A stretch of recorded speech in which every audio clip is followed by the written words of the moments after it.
Jordan Kavana, you are the CEO and co-founder, I think you're maybe the founder of ARK Homes for Rent. And that can be found at arkhamesforrent.com. Welcome to Listening with Leaders. Thank you, Doug. I appreciate you making the time for me. So you have had enormous success as an entrepreneur. Tell us a little bit about your backstory. Sure. I'm originally from Uruguay, South America. I grew up in South Florida. I've lived in 5 different countries.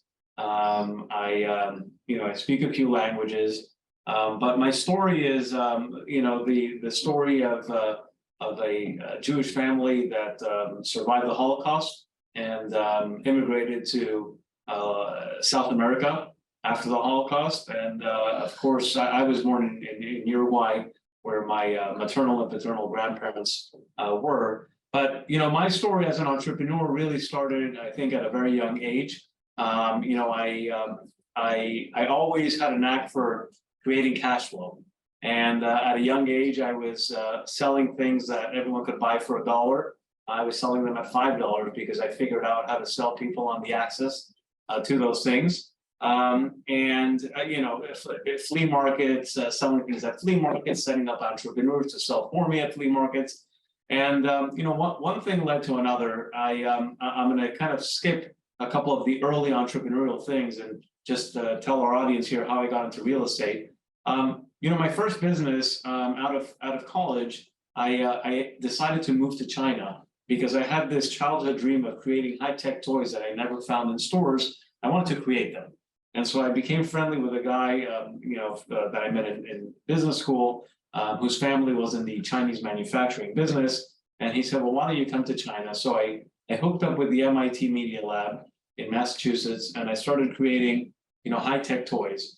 And to make a long story short, I was able to build a successful business over 4.5 years in my early 20s living in China, took it to about $60 million in sales, sold it. And then I said, I really want to do real estate. That was really what I went to school for. That was my passion.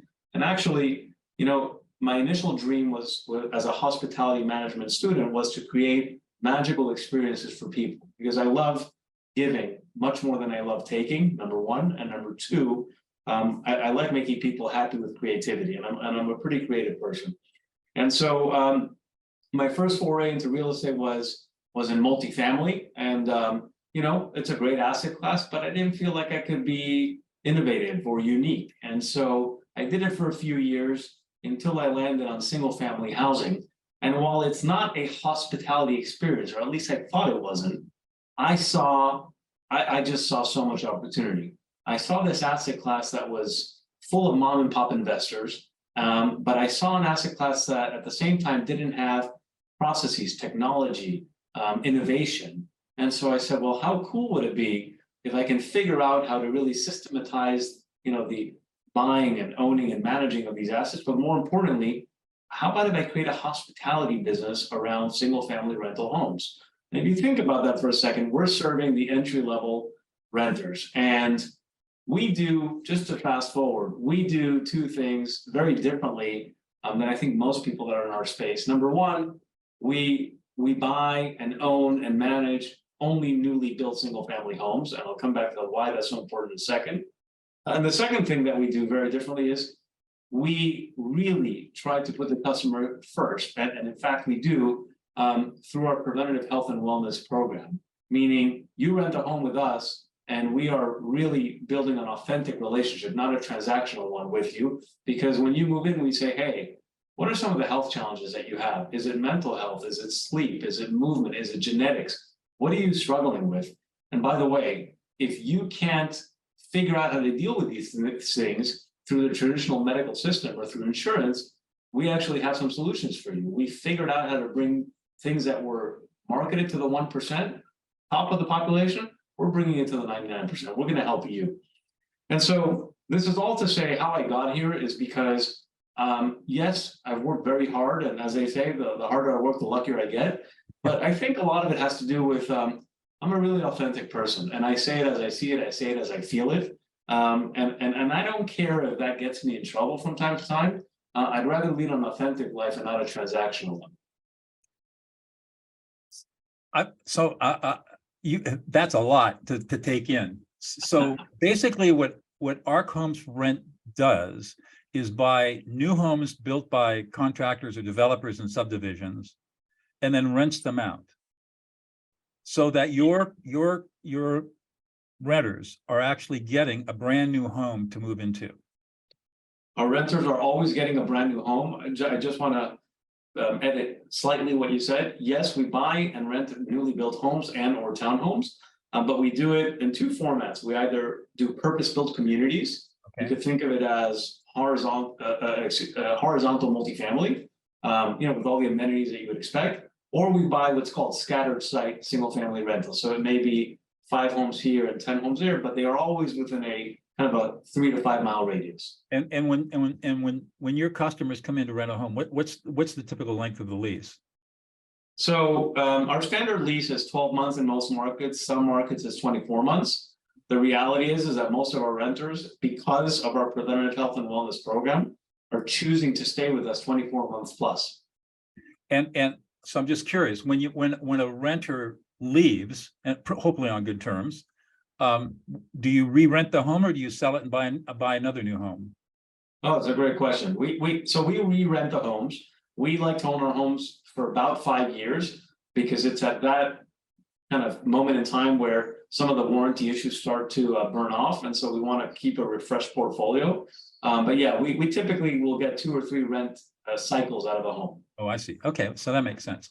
So obviously, when the next renter's coming in, your crews go in and completely clean the place up and make it look like new, and you start all over again. Yes, and every home has the what we call the ARK living scent. We've even developed our own scent, which is 100% natural and non-toxic. Wow. Now the health, the other part of this that's really interesting is the health support you give. Tell us more about how you support your renters with health benefits.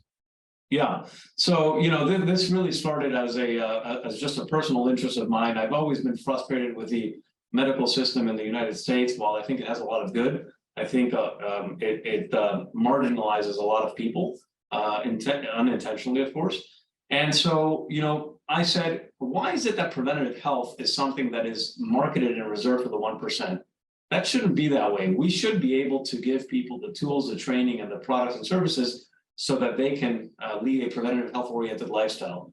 And so, to answer your question, what we do is we focus on 6 disciplines, things such as nutrition, sleep, mental health, movement, diagnostics. And when you rent with us, you get access to our own app. It's proprietary. We've developed it. And in that app, for these 6 disciplines that I just talked about, you can have just education if you want to learn about these different areas. You can have a la carte classes. You can even have specialists that we pair you up with, be it a nutritionist or a sleep specialist, or even a geneticist that comes to your home and talks to you about genetic counseling. So we figured out a way how to go to all the companies and specialists that do this, and we will bring it right into our renter's home.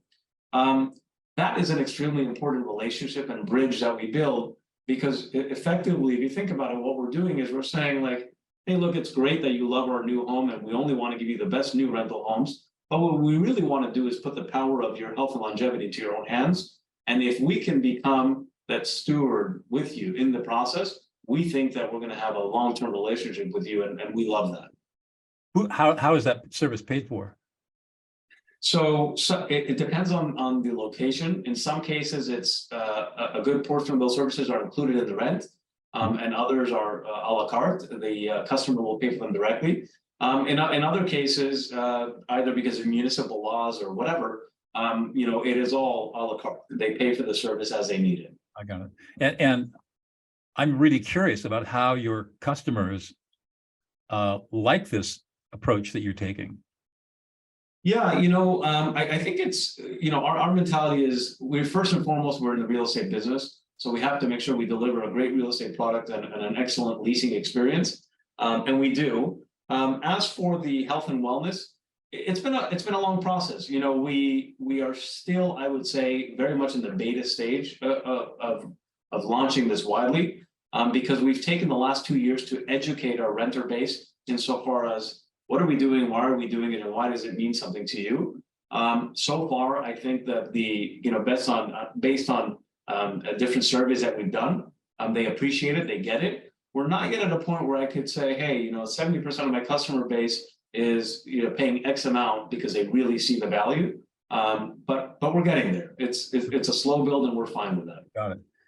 Now, the other thing that strikes me about your company is the scope and the scaling. You're planning on, if I read correctly, $3 billion invested in new homes for rent. Yeah, we're about at $1.5 billion now, already invested, and we have another $1 billion in the pipeline. I actually think that just to contextualize it properly, that is the equity that we're planning on investing into the space, and I think that we'll likely get there in the next 2 years. So are you financing a lot of the homes that you're purchasing? So you got some leverage involved? Yes, we do take leverage, albeit relatively conservative. When you compare what we do versus some of the public or private platforms. Right. But I think that our total portfolio value, when all is said and done over the next 5 years, will be somewhere in that $5 to $6 billion range. Wow. And where are you raising the capital to do this? So we have a proprietary balance sheet, through our kind of the company setup has its own proprietary balance sheet. But in addition to that, we're raising from institutional, both offshore and onshore, be it pension plans, endowments, and so forth. And then we have a lot of traditional U.S. institutional investors as well, and of course, high net worth investors, which is what I've done historically.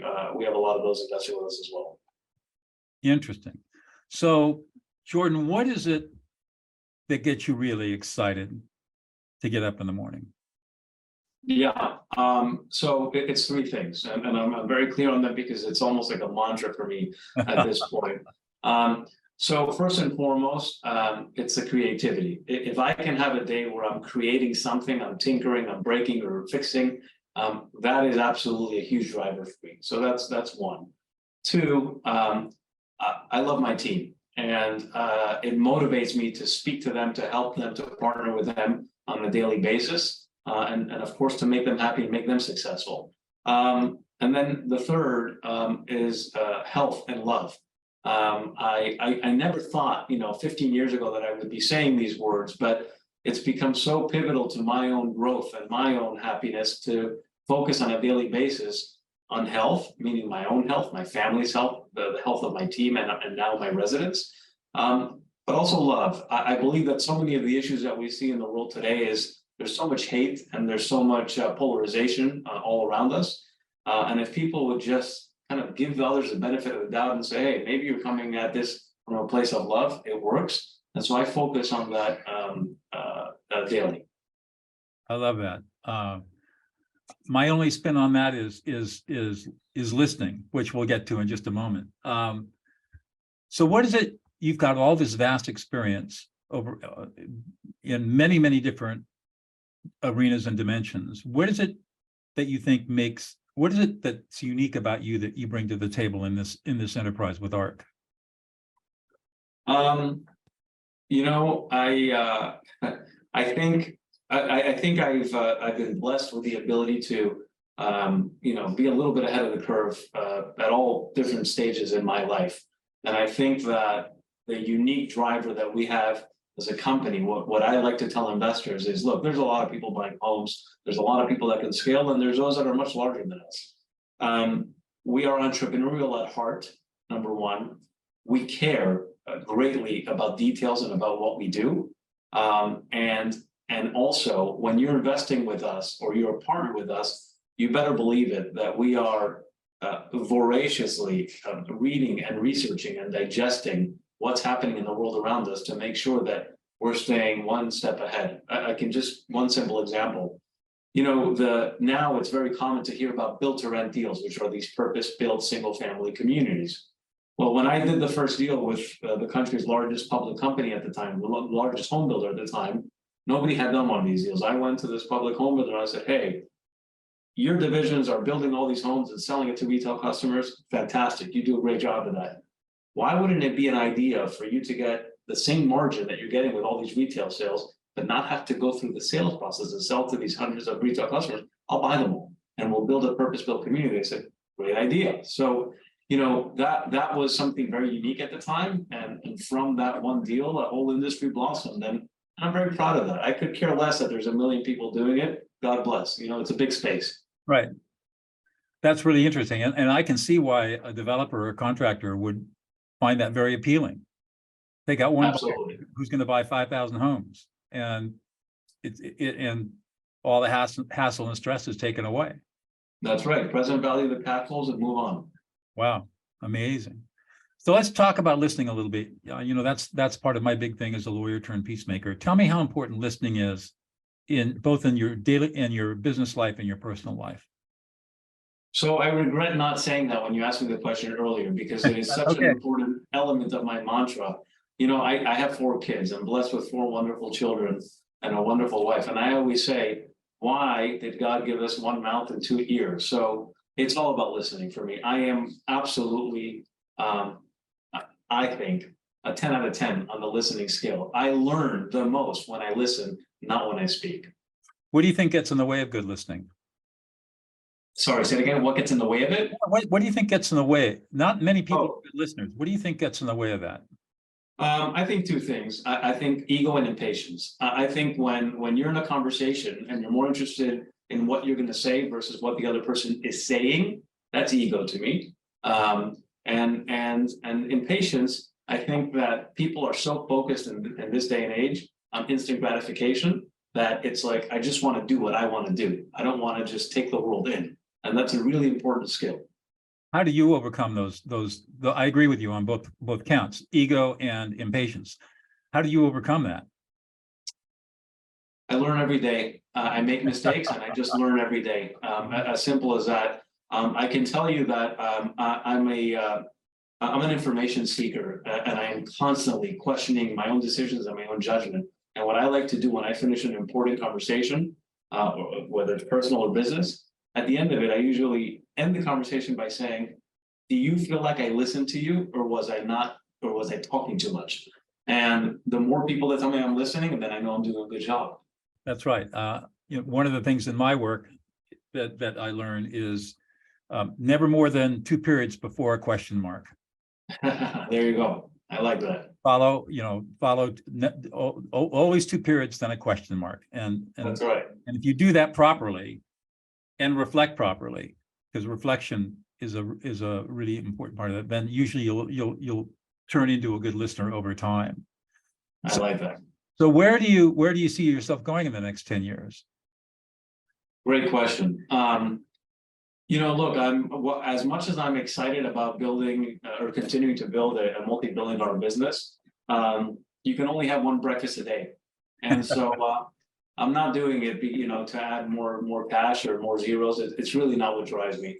I will tell you some of my goals in the next 10 years. Absolutely, my first and foremost on the business side, I'd love to see this business flourish. I would very much like to attack the affordable housing dilemma that we have in this country.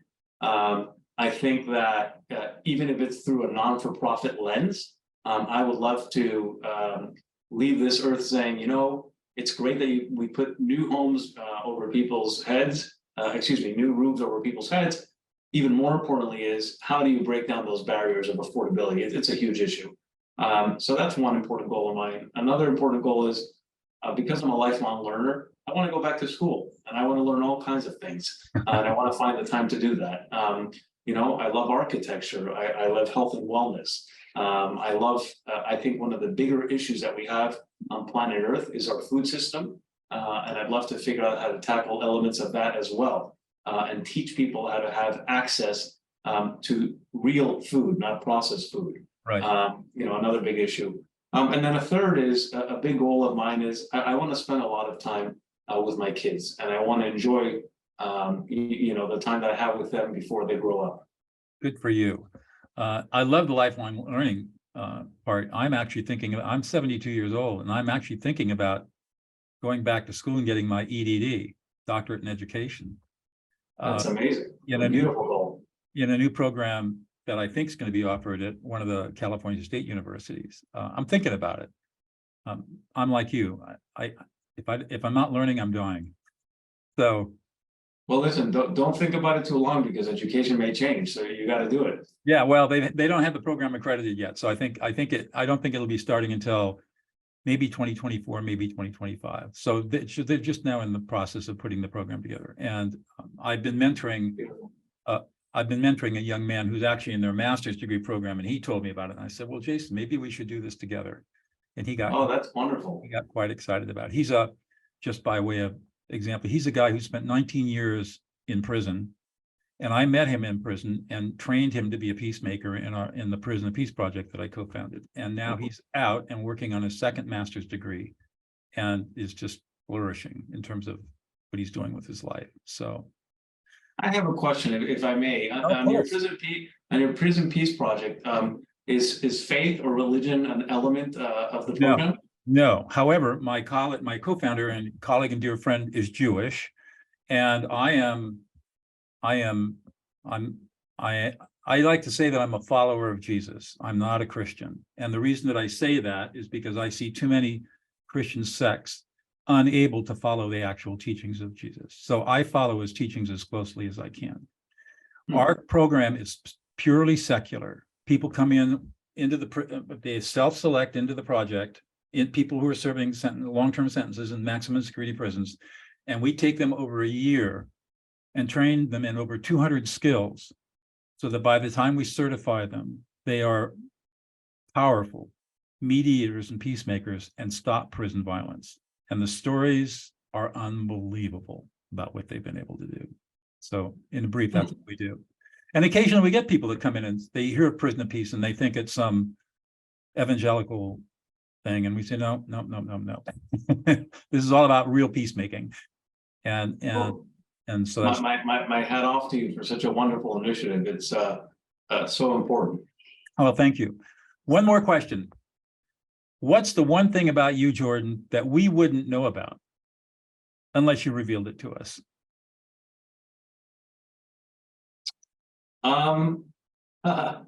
Well, up until 6 months ago, I was on a 4 to 5 hour a night sleep routine, which is not ideal at all. But the reason that was the case, it was because I'm a voracious reader, and I typically will run through 3 or 4 books a week. Wow. It's one of these things where the mind just never quiets down. And so, for health reasons, I've had to really kind of stop that and really learn how to meditate and breathe and sleep well, which I now am, thankfully. But yeah, most people don't. I love engaging with people and meeting people and learning about them and asking them about themselves. And so most people just don't take me for the kind of quiet reading type. What kind of books grab your attention? Everything. That's the problem. Everything. I typically I have like 6 or 7 books, that they're all like a quarter of the way through. Right. And it could be books on cars or planes, it could be on cooking, and it could be on history. It's just everything. Yeah, unfortunately, I'm the same way. I became a voracious reader in the 4th grade after I got fitted for glasses and all of a sudden could see stuff. And right. I mean, it was after that, it was, my parent, I'll never forget I think it was the summer of 4th grade after I got glasses and I could really see that our local head librarian in the city library called my mom and said, he's in the adult section again. What do I do? That's funny. That's funny. He was good enough to say, let him read whatever he wants. It's all good. I like that. So I have one last question for you, Doug. Absolutely, Jordan. Do you feel that I've listened to you? Oh, yes. I think you are a good listener. Okay. You are a good listener, and you were from what I could gather, you understood my questions and responded in a really eloquent, thoughtful way that I think my audience would say was very beneficial to them. And I think the people listening to this will learn a lot from our short time together. So thank you. I appreciate it. Thank you for making the time. And I always like to end these things saying, if anybody wants to reach out to me directly, I'm a very open person and I love connecting with other entrepreneurs. You can look me up on LinkedIn or Doug can connect us. Perfect. Thanks again, Jordan. Thank you, sir. I appreciate it. Have a great weekend.